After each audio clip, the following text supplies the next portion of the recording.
Halo, Assalamualaikum warahmatullahi taala wabarakatuh. Salam satu Malaysia, salam kepada Shopee, kepada semua seller-seller di luar sana. Apa khabar semua?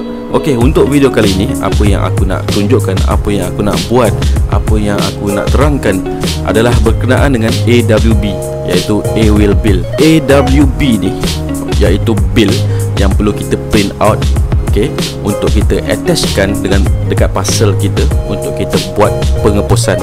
Okay. 5 minutes later. Alright. So kali ni ada satu shipment yang aku nak tunjukkan pada korang semua.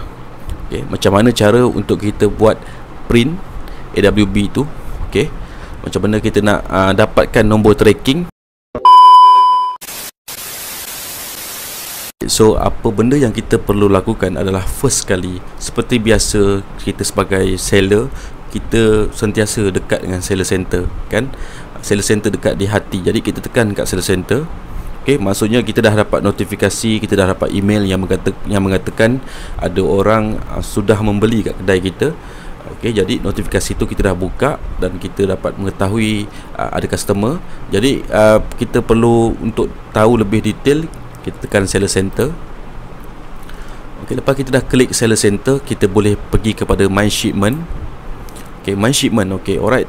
Ini adalah to ship di mana kita perlu menghantar. Okey, kita boleh nampak kat sini produk sambal ikan bilis. Okey, so kat sini adalah total price berapa ringgit, RM13.77, dan status kita perlu ship, to ship, menggunakan DHL e-commerce. Okey, alright. So dekat atas ni kita nampak dekat ship kan, to ship one ni maksudnya kita belum buat penghantaran lagi. So bila kita once dah buat penghantaran, dia akan pergi kepada shipping lah. Shipping ni bermaksud kita sedang menghantar. Alright. So untuk kita print AWB, kita perlu arrange shipment. Untuk yang kali ini aku nak terangkan macam mana cara kita nak print PDF AWB dan kita hantar kepada supplier kita. Sebab sekarang produk kita tak pegang, betul. Jadi supplier kita yang akan buat penghantaran dan pengepesan. Okey, so kita perlu arrange shipment. Kita tekan kat arrange shipment. Okey, dia akan keluar macam ni. Okey, dia tulis I will drop off. Okey, sebenarnya ada dua pilihan, I will drop off dan juga pick up. Tapi pick up certain seller saja yang dapat menggunakan perkhidmatan pick up. Sekarang yang kita boleh pakai adalah I will drop off. Kita pergi dekat DHL ataupun Pos Laju ataupun JNT ataupun Ninja Van, kita just drop off dekat sana saja. Kita perlu tekan confirm. Okey, sekarang kita tengah apply for tracking number. Jadi dia akan keluar, nampak? Okey, automatic dia akan keluar tracking number untuk DHL e-commerce. So ini adalah nombor tracking kita secara automatic generate by Shopee. Alright.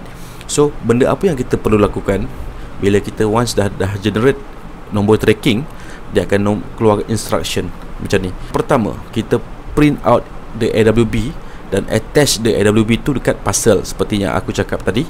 Okey, kita kena printkan AWB dan kita tampal dekat kita punya parcel kita. Alright, kita kena print format A6. Alright. So nombor 2, apa yang perlu kita lakukan lepas tu, kita perlu drop off at nearby DHL e-commerce station by 21.8. Kita akan print. Alright, print.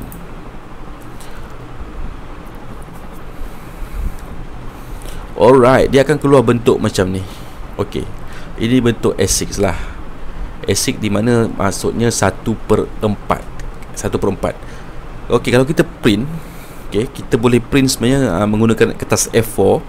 Kita boleh gunakan kertas ni 4 parcel, 4 parcel dan 4 shipment kita boleh buat. Yang ni nombor 1, kat sini yang kosong ni boleh buat satu lagi 2, yang ni boleh buat yang ketiga, yang sini boleh buat 4 lah. Jadi kita akan potongkan 4 ni dan kita boleh buat penghantaran 4 parcel. Okey, sebab nanti kita kerugian kertas lah, kan. So kat sini kita just pakai yang kat sini saja, A6. Kat sini kita pakai A6. Okey, yang ni kita perlu buat penghantaran kepada customer. Okey, kita drop off lah.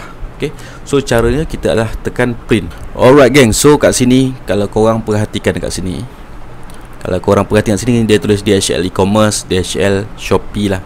So ada order detail, okay, kita ada sender detail, kita punya pengirim, lepas tu recipient, ada penerima. Penerima tu customer kita. Okay, kat sini kita punya kod, postcode 80100. Alright, dan juga ada untuk scan. Alright, so benda apa yang kita kena buat, kita tekan print dokumen.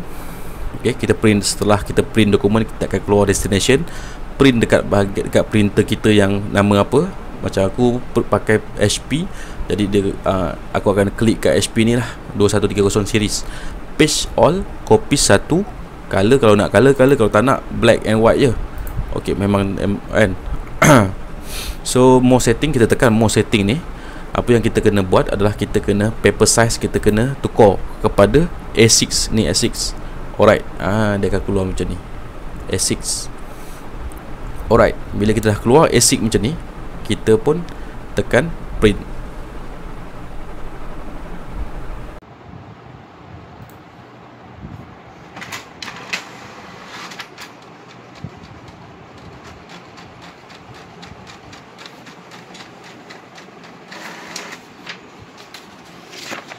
Okey, dia akan keluar macam ni. Okey. Alright. Dia akan keluar macam ni lah. Letak sini senang. Okey. So ini bentuk A6 lah. Okey, ni A4 semua, ni A4. Okey, so ni A6. So kita kena potong dan tampal kat parcel kita. Itu saja. Okay, next apa yang kita perlu buat selepas kita dah buat print. Okay, tadi yang print tadi tu just aku nak tunjukkan pada korang cara untuk print AWB. Sebagai contoh, kalau korang memang ada barang produk sendiri kan, jadi bila korang dah print AWB ni, just korang tampal dia dekat korang punya parcel sebelum korang drop off dekat mana-mana JNT ke DHL ataupun pos laju. Tapi kalau korang sebagai dropship kepada supplier, korang just save benda ni sebagai PDF dekat mana-mana. Lepas tu korang hantar melalui WhatsApp, Telegram ke, by email ke kepada supplier korang, supaya supplier korang yang akan print AWB ni untuk buat pengeposan barang parcel kepada customer kita. Okay, so mestinya ramai yang kat sini adalah dropship kan. Jadi cara dia adalah kita klik sebelah kanan dan buat save as. Okay, so kita boleh save dekat bahagian mana yang kita nak save. Okay, kita boleh tulis sebagai nama Shopee, kita save dekat bahagian download. So tekan save. Alright, dia dah keluar macam ni. Okay, kita pangkah dan kita cari dekat mana yang kita simpan tadi. Alright, ni Shopee yang tadi tu kan. So kita buka. Alright, so ini kita boleh hantar by email ke, WhatsApp ke, Telegram ke kepada supplier kita. Okay, ini tujuan untuk supplier kita akan print. Dia akan sendiri print AWB ni, dan dia sendiri yang akan tampal dekat parcel tu, dan dia akan hantar parcel tu bagi pihak kita lah, sebab kita sebagai dropship kan. Alright, itu saja untuk video kali ini. Terima kasih. Kalau korang suka, like, subscribe, dan korang komen kat bawah apa pertanyaan yang korang nak tanya pada aku. Kalau apa yang aku mampu, aku akan jawab. Terima kasih. Assalamualaikum.